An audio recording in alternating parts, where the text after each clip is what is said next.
Hello friends, golden future with commerce channel में आपका एक बार फिर से हार्दिक स्वागत है। आज हम पढ़ेंगे part number 3 elasticity of demand का। इससे पहले पार्ट नंबर 1+2 अपलोड हो चुके हैं, जिसमें हमने demand, law of demand, elasticity of demand और फर्स्ट टाइप को कवर किया। आई होप वो वीडियोस आप सबने देखी होंगी और प्रॉपरली समझ भी आई होंगी। इन दिस वीडियो हम पढ़ेंगे इलास्टिसिटी ऑफ डिमांड के सेकंड टाइप को, जिसका नाम है income elasticity of demand. So students, let's get started. तो सबसे पहले हम इनकम इलास्टिसिटी ऑफ डिमांड के मीनिंग को पढ़ेंगे कि इनकम इलास्टिसिटी ऑफ डिमांड होता क्या है। तो इनकम में परसेंटेज चेंज होने के कारण डिमांड में कितना परसेंटेज चेंज आया, ये कहलाता है हमारा इनकम इलास्टिसिटी ऑफ डिमांड। मतलब नाम से जानने की कोशिश करते हैं, इनकम के कारण डिमांड में कितनी चेंजेबिलिटी हुई। मतलब इनकम के कारण डिमांड में कितनी चेंजेबिलिटी हुई, कितने परसेंट से चेंज आया डिमांड के अंदर। यही बोलते हैं कि इनकम में परसेंटेज चेंज होने के कारण डिमांड में कितना परसेंटेज चेंज आया। एग्जाम्पल के थ्रू बताती हूँ। अगर इनकम 20% से इंक्रीज़ हो गई तो डिमांड में 30% इंक्रीज़ हुआ। डिमांड 30% से इंक्रीज़ हुई। ये हमारा क्या है, एक एग्जांपल है। अगर कोई एक पर्सन है, उसकी इनकम 20% से इंक्रीज़ हुई है तो उसकी डिमांड 30% से इंक्रीज़ होगी। मतलब ये हमारा इनकम इलास्टिसिटी ऑफ डिमांड का यह टॉपिक बोलता है। तो ये डिनोट किससे करते हैं, EY से। इस इनकम इलास्टिसिटी ऑफ डिमांड को डिनोट किससे करते हैं, EY से। और एग्जाम्पल के थ्रू और भी अच्छे से हम इसको क्लियर करेंगे। जैसे यहाँ पर एक पर्सन है जिसका नाम A है, उसकी इनकम थी 50,000 रुपीज़। नाउ अब इनकम में उसका 20% इंक्रीज़ हो गई तो डिमांड उसकी 10% से इंक्रीज़ हो जाएगी। तो इससे इनकम का इम्पैक्ट डिमांड पर पड़ा। इनकम के इंक्रीज़ होने से डिमांड भी इंक्रीज़ हुई। तो ये था हमारा एग्जाम्पल किसका, इनकम इलास्टिसिटी ऑफ डिमांड का। नॉर्मली हम देखते हैं कि जो रिलेशन होता है इनकम में और डिमांड में, वो पॉजिटिव रिलेशन देखा जाता है। जैसे इनकम इंक्रीज़ होगी तो डिमांड हमारी इंक्रीज़ होगी, इनकम डिक्रीज़ होगी तो डिमांड भी हमारी डिक्रीज़ होगी। तो ये हमारा क्या था, रिलेशन किसका, इनकम में और हमारे डिमांड के बीच में। इनकम बढ़ेगी तो डिमांड, नॉर्मली ये केस देखा जाता है। वैसे तो हमारा रिलेशनशिप नेगेटिव भी होता है किसी किसी गुड्स के लिए, किसी गुड्स के लिए ज़ीरो भी होता है, जिसे हम आगे डिस्कस करेंगे। अभी के लिए सिर्फ ये याद रखें कि रिलेशन जो हमारा इनकम और डिमांड के बीच में होता है वो पॉजिटिव रिलेशनशिप होता है। तो ये था हमारा क्या मीनिंग, डिनोट किससे करते हैं, एग्जाम्पल क्या है और रिलेशनशिप क्या है इनकम और डिमांड के बीच में। दोबारा इसके इनकम को मैं बता देती हूँ कि इनकम में परसेंटेज चेंज होने के कारण डिमांड में कितना परसेंटेज चेंज आया, ये कौन बताता है, इनकम इलास्टिसिटी ऑफ डिमांड बताती है। अब इसका फॉर्मूला देख लेते हैं कि फॉर्मूला क्या होता है। डिनोट EY से, तो percentage change in quantity demanded divide by percentage change in Y। आप सभी को पता है कि कोज तो हमेशा नीचे आता है, कि कारण क्या है, और इफेक्ट हमेशा ऊपर आता है। क्वांटिटी डिमांडेड में इफेक्ट हुआ और कारण किससे, इनकम से। तो ये हमारा फॉर्मूला हो जाएगा। जैसे प्रीवियस वीडियो में हमने पढ़ा था प्राइस इलास्टिसिटी ऑफ डिमांड में, यहाँ पे माइनस का साइन था, लेकिन वो किस चीज़ को शो करता था, नेगेटिव रिलेशनशिप को प्राइस और क्वांटिटी डिमांडेड के बीच में। लेकिन यहाँ पर कोई भी साइन नहीं, इसका मतलब ये पॉजिटिव रिलेशनशिप है किसका, इनकम का और क्वांटिटी डिमांडेड के बीच में। तो ये हमारा फॉर्मूला था। अब इसको ओपन करेंगे तो percentage change in quantity demanded को ओपन करेंगे, delta Q upon Q into 100 आ जाएगा। और परसेंटेज चेंज इन इनकम को अगर हम ओपन करेंगे तो डेल्टा Y अपॉन में Y इंटू 100 आ जाएगा। और अल्टीमेटली हमारा जो एक फॉर्मूला निकल के आएगा वो ये आ जाएगा, Y अपॉन में Q, 100 से 100 कैंसिल हो गया तो डेल्टा Q ऊपर रह गया और नीचे डेल्टा Y आ गया, और फिर Y ऊपर चला गया और Q नीचे आ गया। तो ये हमारा क्या हो गया, फॉर्मूला हो गया। तो अल्टीमेट फॉर्मूला हमारा यही यूज़ होता है। तो ये था हमारा फॉर्मूला, जो दोबारा मैं रिपीट कर देती हूँ। क्या था formula, percentage change in quantity demanded upon में परसेंटेज चेंज इन इनकम। तो ये हमारा फॉर्मूला है इनकम इलास्टिसिटी ऑफ डिमांड का। तो हमने अभी पढ़ा मीनिंग, डिनोट किससे करते हैं, एग्जाम्पल क्या है, रिलेशनशिप क्या है इनकम और डिमांड के बीच में, और फॉर्मूला क्या है। अब अकॉर्डिंग टू राइटर भी पढ़ लेते हैं कि बुक में क्या दिया गया है। Income elasticity of demand, other things such as price of given commodity, price of related goods, taste of the consumer etcetera, वो कांस्टेंट रहेंगी, वो चेंज नहीं होंगी।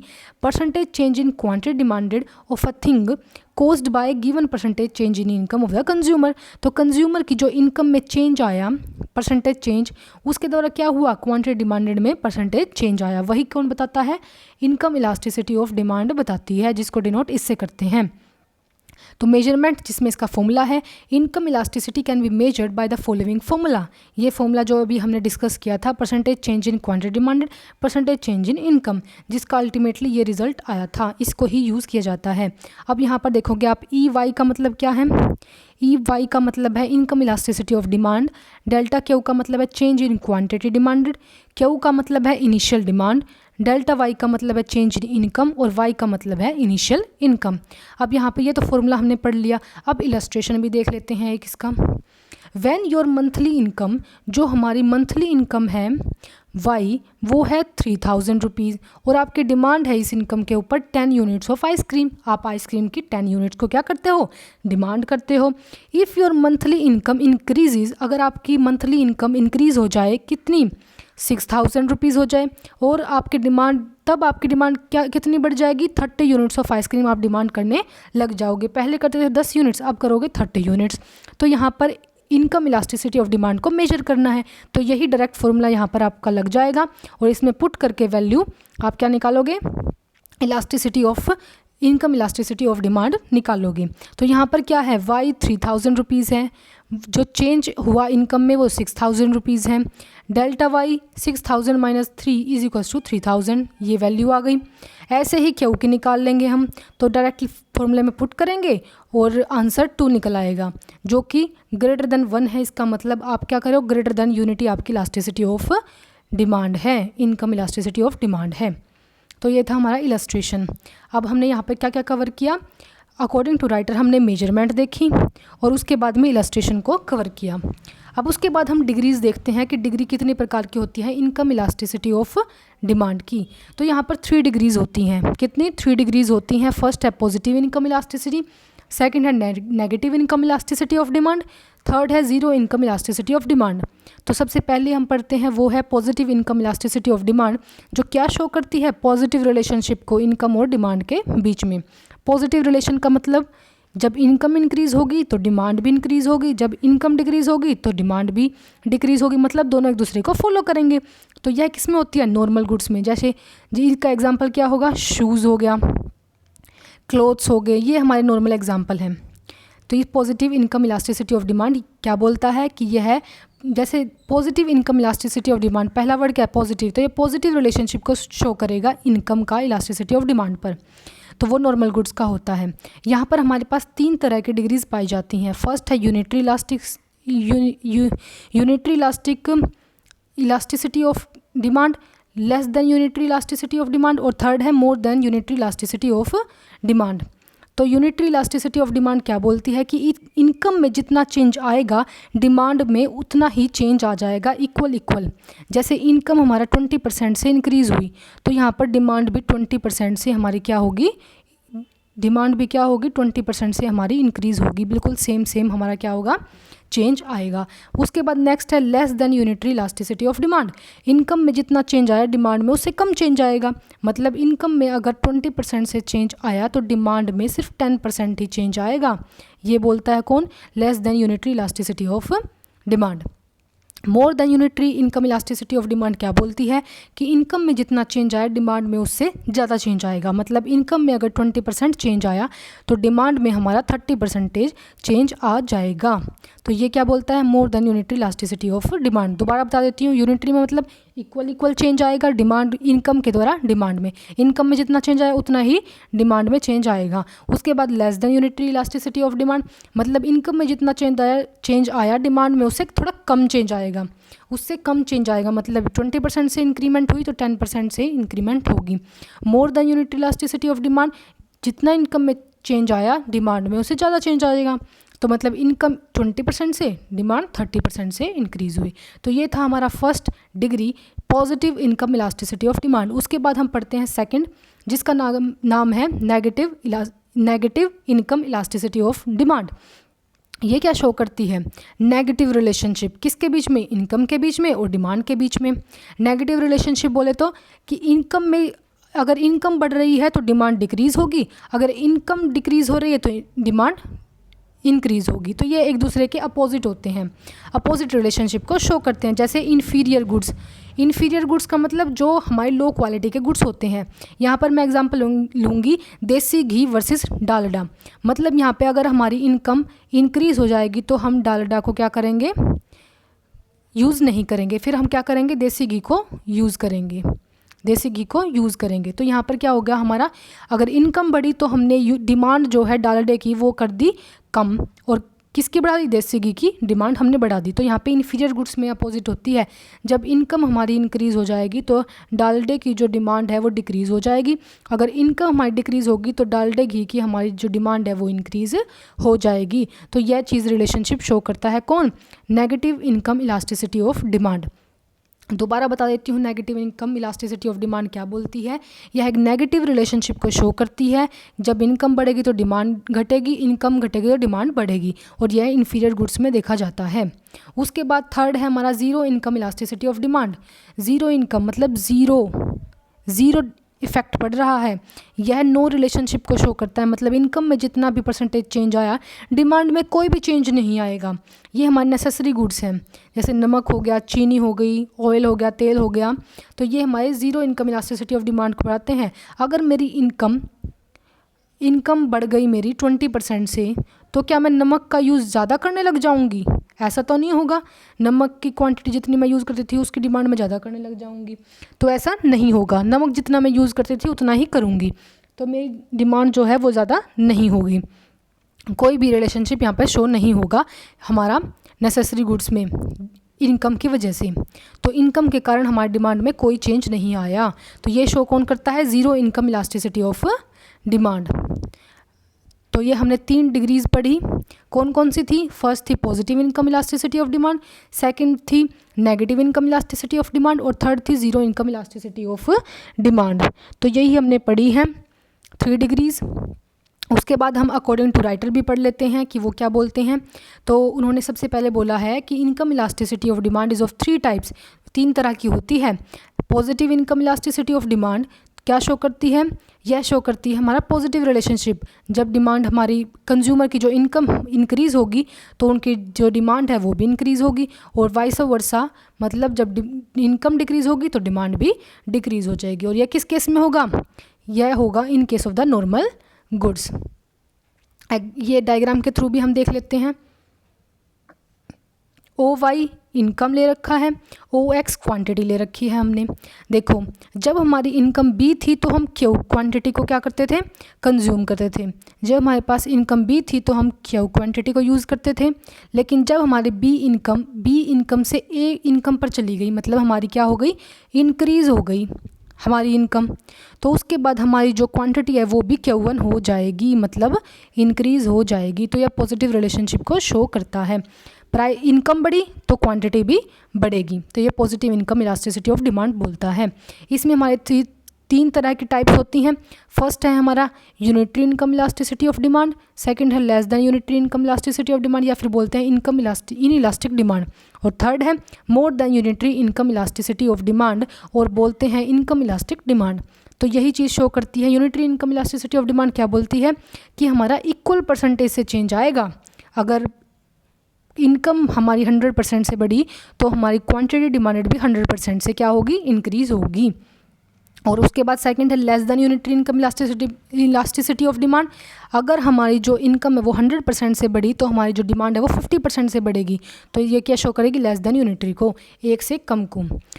नेक्स्ट है more than unitary income elasticity of demand. तो इसमें ये क्या बोलेगी कि इनकम में जितना परसेंटेज चेंज आया उससे ज़्यादा डिमांड में परसेंटेज चेंज आएगा। जैसे हमारी इनकम तो 100% से इंक्रीज़ हुई, लेकिन जो हमारी डिमांड है वो 20% से इंक्रीज़ होगी, तो मतलब यह हमारी क्या हो जाएगी, ग्रेटर देन यूनिटरी हो जाएगी।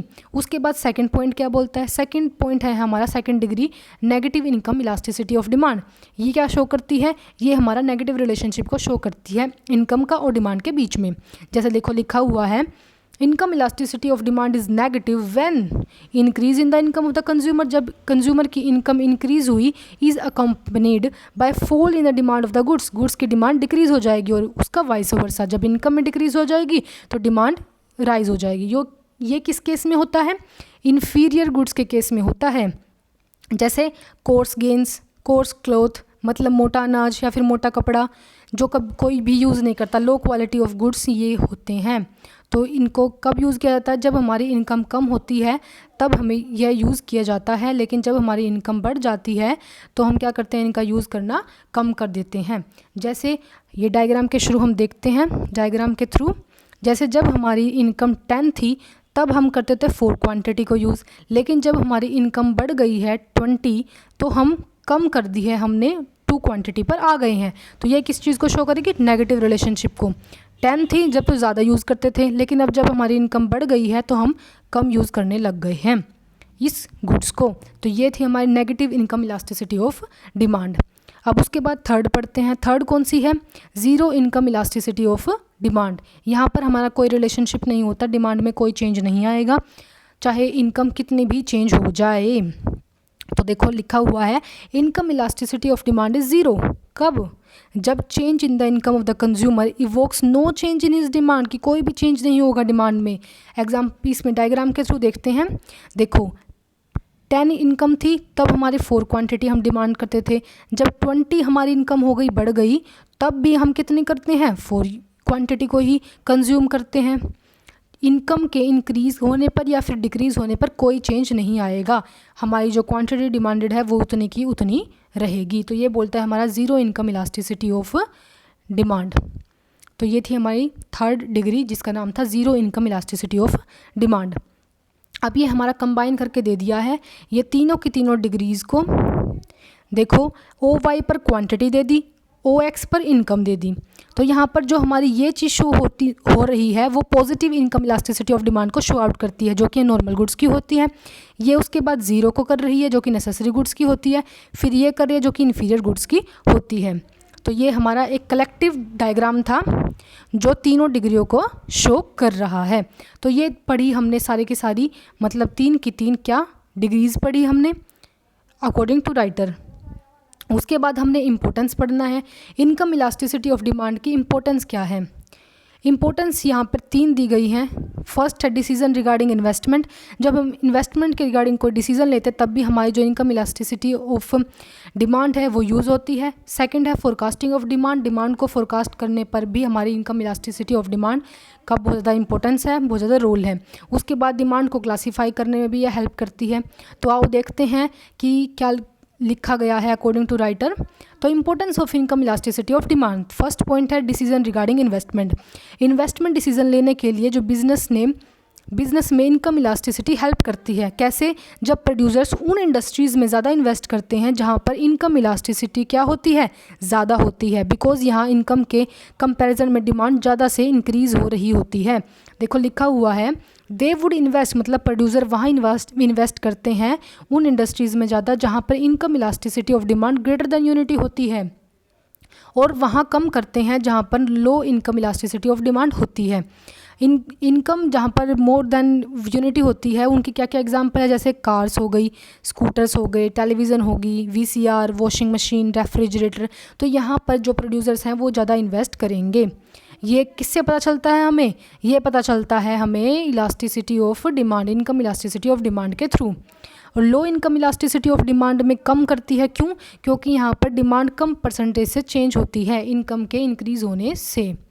ठीक है। उसके बाद हमारी negative income elasticity of demand, जहाँ पे इन्फीरियर गुड्स होते हैं, यहाँ डिमांड डिक्रीज़ होती है जब इकोनॉमिक ग्रोथ ज़्यादा होता है। तो इन 3 सिचुएशन में से सिर्फ बेहतर सिचुएशन है ग्रेटर देन यूनिटी की, क्योंकि यहाँ पर इनकम के इंक्रीज़ होने से डिमांड में भी इंक्रीजमेंट होगी।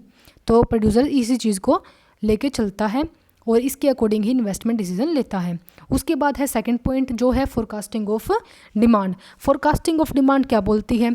हमारी जो इनकम इलास्टिसिटी ऑफ डिमांड है वो हेल्प करती है हमारी डिमांड को फोरकास्ट करने में भी। जैसे अगर इनकम परमानेंट रूप से चेंज हो रही है, देखो यहाँ पर लिखा गया है कि इनकम चेंज इज़ परमानेंट, कि अगर इनकम परमानेंट रूप से चेंज हो रही है तो डिमांड ज़्यादा चेंज होगी। क्या होगी? डिमांड ज़्यादा से चेंज होगी। लेकिन क्यों होगी ऐसा? क्योंकि चेंज प्लानिंग हैबिट के अकॉर्डिंग हो रहा है, उसको मॉडिफाई करने के लिए हो रहा है, और वो परमानेंट है, वो कभी भी हम पीछे नहीं हटेंगे उससे, क्योंकि हमारी इनकम परमानेंट रूप से चेंज हो रही है। लेकिन अगर हमारी इनकम टेम्परेरी है, क्या है, हमारी इनकम टेम्परेरी है, मतलब थोड़े ही दिनों के लिए हमारी इनकम इंक्रीज़ हो रही है, तो फिर वहाँ क्या होगा, वहाँ पर हमारी जो डिमांड फोरकास्ट है वो क्या होगी कि यहाँ पे डिमांड चेंज होगी लेकिन स्लोली होगी, एकदम डिमांड हमारी ज़्यादा चेंज नहीं होगी। तो फोरकास्ट करने में भी हेल्प करता है कि अगर इनकम परमानेंट रूप से चेंज हो रही है तो वहाँ पर डिमांड जो है वो ज़्यादा से चेंज होगी, लेकिन जब टेम्परेरी हमारी इनकम चेंज हो रही है तो डिमांड भी हमारी स्लोली चेंज होगी। उसके बाद थर्ड है क्लासिफिकेशन ऑफ कमोडिटी। कमोडिटी को क्लासीफाई करने में भी इनकम इलास्टिसिटी हेल्प करती है। कैसे करती है, फर्स्ट पॉइंट देखते हैं। When income elasticity is positive, अगर वो पॉजिटिव है तो नॉर्मल टाइप होगा गुड्स का। अगर इनकम इलास्टिसिटी नेगेटिव है तो वो इन्फीरियर टाइप होगा, जैसे जवार बाजरा जिसे कोई यूज़ नहीं करता। थर्ड पॉइंट है, if income elasticity coefficient is positive और ग्रेटर देन 1 तो यहाँ पर लग्जरी गुड्स का यूज़ किया जाएगा। तो ये यूजेबिलिटी के कमोडिटी की क्लासिफिकेशन कैसे की जाएगी, इनकम इलास्टिसिटी के ऊपर डिपेंड करती है। जब पॉजिटिव होगा तो नॉर्मल गुड्स यूज़ किए जा रहे होंगे, नेगेटिव होगा तो वहाँ पर क्या आएगा, कमोडिटी वहाँ पर इन्फीरियर पाई जा रही होगी, इसलिए इनकम इलास्टिसिटी वहाँ पर नेगेटिव है। अगर इनकम इलास्टिसिटी पॉजिटिव है और ग्रेटर देन 1 है तो वहाँ पर कमोडिटी लग्जरी है, महंगी है, जैसे टीवी सेट्स, कार्स एसेट्रा, उनकी हाई इनकम इलास्टिसिटी है। फोर्थ पॉइंट है, if income elasticity coefficient is positive, अगर इनकम इलास्टिसिटी कोफिशिएंट पॉजिटिव है लेकिन यूनिटी से कम है तो वहाँ पर एसेंशियल गुड्स जैसे कि साल्ट हो गया, ऑयल हो गया, फूड ग्रेन्स हो गया, ये चीज़ यूज़ की जा रही होंगी। If income elasticity coefficient is zero, अगर ज़ीरो है तो वहाँ पर न्यूट्रल गुड्स जैसे साल्ट हो गया, मैचेस हो गए, यहाँ पर ये यूज़ की जाएंगे क्योंकि यहाँ पर क्या है, zero income elasticity of demand है। तो इनकम इलास्टिसिटी ऑफ डिमांड जो है वो हमारे गुड्स को क्लासीफाई करने में भी हेल्प करती है। इसके बेस पर हमारा जो प्रोड्यूसर है वो डिसाइड करता है कि क्या प्रोड्यूस करे, कितना प्रोड्यूस करे और किसके लिए प्रोड्यूस करे, ये डिसीजन लिए जाते हैं। तो ये क्या थे हमारे पॉइंट, ये पॉइंट थे हमारे इंपॉर्टेंस से related. Importance of elasticity of demand में हमने क्या पढ़ा कि इन्वेस्टमेंट के रिगार्डिंग डिसीजन ले सकता है एक प्रोड्यूसर, जहाँ पर इनकम इलास्टिसिटी ज़्यादा होगी वहीं पर वहाँ पर क्या करेगा, इन्वेस्ट करेगा। फोरकास्टिंग ऑफ डिमांड को फोरकास्ट करने में भी हेल्प करता है। डिमांड को जो हमारे प्रोडक्ट हैं उनको क्लासीफाई करने में हेल्प करता है, क्या प्रोडक्ट को क्लासीफाई करने में हेल्प करता है। इनकम इलास्टिसिटी अगर हमारी 0 होगी, 1 होगी, ग्रेटर देन यूनिटी होगी, लेस देन यूनिटी होगी, तो ये हमारे कमोडिटी को क्लासीफाई करने में हेल्प करेंगी। तो ये पॉइंट थे हमारे importance of income elasticity of demand के। अब पढ़ेंगे हम एक छोटा सा पॉइंट इसमें जो कि लास्ट है, वो है इनकम सेंसिटिविटी और इनकम इलास्टिसिटी। अब यहाँ पर पढ़ना है कि हमारे इनकम सेंसिटिविटी क्या होती है और इनके बीच में डिफरेंस क्या है इनकम इलास्टिसिटी के साथ में। तो इनकम सेंसिटिविटी होती है जहाँ पर डिमांड मनी के टर्म्स में मेजर की जाती है। वैसे तो हम नॉर्मली क्वांटिटी के टर्म्स में मेजर करते हैं, क्योंकि हमने इनकम इलास्टिसिटी में क्या पढ़ा था, जहाँ डिमांड क्वांटिटी के टर्म्स में मेजर की जा रही है। बस एक छोटा सा पॉइंट का डिफरेंस है क्वांटिटी का और मनी का। यहाँ पर मनी के टर्म्स में मेजर की जाती है और यहाँ पर क्वांटिटी के टर्म्स में मेजर की जाती हैं। दोनों का फॉर्मूला पढ़ लेते हैं। फॉर्मूला होता है यहाँ पर परसेंटेज चेंज इन मनी या फिर रुपी एक्सपेंडिचर, जो आपने खर्चा किया है, परसेंटेज चेंज इन डिस्पोजेबल इनकम, टैक्स देने के बाद जो इनकम बचती है वो डिस्पोजेबल इनकम बचती है। और यहाँ पर क्या फॉर्मूला था, percentage change in quantity demanded upon percentage change in income. तो ये फॉर्मूला होता है। यहाँ पर क्वांटिटी डिमांडेड आता है लेकिन यहाँ पर रिप्लेस कर देता है मनी, जो भी एक्सपेंडिचर आपने किया है रुपये के टर्म्स में। यहाँ पर इनकम आती है और यहाँ पर डिस्पोजेबल इनकम आती है, जो टैक्स देने के बाद इनकम बच गई है वो डिस्पोजेबल इनकम होती है। तो इनकम जो सेंसिटिविटी है वो दो तरह की होती है, या तो वो पॉजिटिव होगी या फिर वो नेगेटिव होगी। पॉजिटिव मतलब जहाँ पर इनकम इंक्रीज़ हो रही है एक्सपेंडिचर भी इंक्रीज़ होंगे, जहाँ इनकम डिक्रीज़ हो रही है एक्सपेंडिचर डिक्रीज़ होंगे, वो होती है हमारी नेगेटिव। वो हमारी क्या होती है, नेगेटिव। तो यहाँ पर इनकम सेंसिटिविटी के हमने दो तरह की देखी कि पॉजिटिव भी होती है और नेगेटिव भी होती है। तो ये थे हमारी इनकम सेंसिटिविटी। क्या होती है इनकम सेंसिटिविटी, दोबारा देख लेते हैं। इनकम सेंसिटिविटी का मतलब होता है जहाँ डिमांड को हम मनी के टर्म्स में मेजर करते हैं, यहाँ पर जो इफ़ेक्ट होगा वो हमारे एक्सपेंडिचर पर पड़ेगा कि हमारी मनी में कितना चेंज आया, हम कितना खर्चा कर सकते हैं। ठीक है। उसके बाद इनकम इलास्टिसिटी का यहाँ पे क्या है, क्वांटिटी डिमांडेड पर इफेक्ट पड़ेगा इनकम का। यहाँ पर डिस्पोजेबल इनकम का इफेक्ट हमारे एक्सपेंडिचर पर पड़ेगा। तो ये हमारा क्या था, इनकम सेंसिटिविटी। ये इनके बीच में डिफरेंस भी हो गया है और मीनिंग भी हमने क्लियर कर लिया है, इनकम सेंसिटिविटी का भी और इनकम इलास्टिसिटी का भी। अब अकॉर्डिंग टू राइटर भी पढ़ लेते हैं कि वो क्या बोलते हैं। तो income sensitivity and income elasticity, another concept use for measuring the effect of income changes on the demand for various community is that income sensitivity of demand. ये क्या बोलता है, ratio of percentage change in expenditure, किस terms में, money के terms में और रुपये के टर्म्स में, किसके द्वारा, percentage change in income, income में परसेंटेज चेंज होने के कारण एक्सपेंडिचर में कितना परसेंटेज चेंज आया, ये बोलता है हमारा इनकम सेंसिटिविटी। इनकम सेंसिटिविटी क्या बोलता है कि हमारे इनकम में चेंज होने के कारण हमारे टोटल एक्सपेंडिचर में कितना चेंज आया, ये बोलता है इनकम सेंसिटिविटी। यहाँ पर हमेशा रुपये के टर्म्स में बात की जाएंगी, ठीक है। उसके बाद यहाँ पे उन्होंने बोल दिया फॉर्मूला ये होता है जो कि मैंने ऊपर बताया ही था, और यहाँ पे लिख दिया positive income elasticity of demand income sensitivity suggest a more than proportionate increase in expenditure में बहुत ज़्यादा चेंज आएगा, किससे, इनकम में इंक्रीज होने के कारण। तो ये था हमारा पॉजिटिव भी हो गया और नेगेटिव भी हो गया जो कि ऊपर पड़ा है, तो यही चीज़ इन्होंने बोल दी है। तो यही था income sensitivity according to writer कि वो क्या बोलते हैं। तो यहाँ पर हमने इनकम सेंसिटिविटी को पढ़ने की कोशिश की और इनकम इलास्टिसिटी तो हमें पता ही है कि क्या होता है। तो इस चैप्टर में हमने क्या क्या पढ़ा है, अभी हमने पढ़ा है इलास्टिसिटी ऑफ डिमांड का सेकंड टाइप जो कि क्या था, इनकम इलास्टिसिटी ऑफ डिमांड था। इसको कवर किया है फुल, और इसके हमने क्या देखे हैं, इसका मीनिंग देखा, मीनिंग क्या होता है, इसका फॉर्मूला क्या होता है, इसको डिनोट कैसे करते हैं वो चीज़ देखी, इसका डिग्रीज़ क्या होती हैं जो कि हमने 3 प्रकार से पढ़ी वो देखा। उसके बाद हमने इसकी इम्पोर्टेंस को देखा, और उसके बाद हमने इनकम सेंसिटिविटी को भी देखा कि क्या कैसे काम करता है इनकम इलास्टिसिटी ऑफ डिमांड के टॉपिक में। सो गाइज़ आज के लिए इतना ही। आई होप स्टूडेंट्स ये टॉपिक आप सबको क्लियर हुए होंगे। नेक्स्ट वीडियो में हम बचे हुए टाइप्स को कवर करेंगे। So thank you guys for watching this video. Thank you so much.